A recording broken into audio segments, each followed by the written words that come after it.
So every time a new round of emoji get released, I have a little bit of frustration because I hear people going, look, Apple gave me some new emoji, or Google gave me some new emoji, and that's not really the case. If you don't know where emoji come from, that's what this story aims to teach you.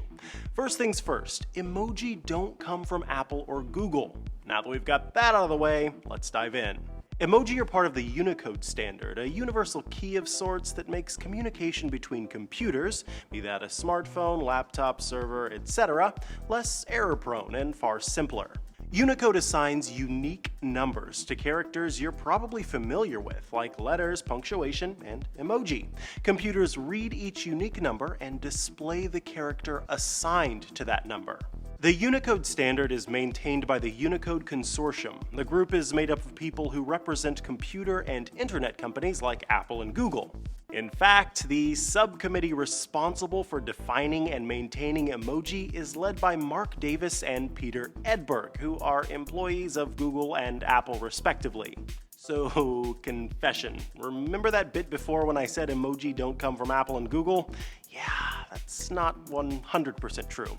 Let's just say the companies have a lot of sway when it comes to the popular little pictograms. It's also important to note the consortium doesn't design emoji. That's up to individual companies like Apple, Google, and Twitter.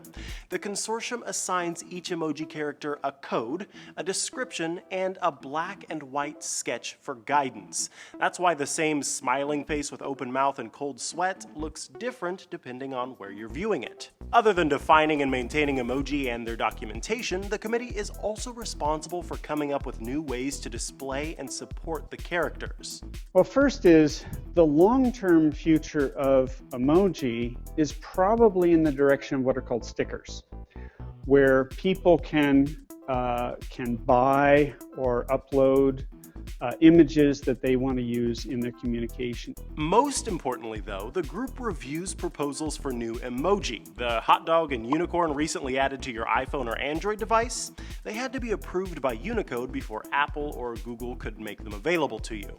Getting that approval isn't easy. The committee spells it out pretty bluntly in its documentation. Adding characters to an encoding standard involves a long, formal process which can take 2 years or more.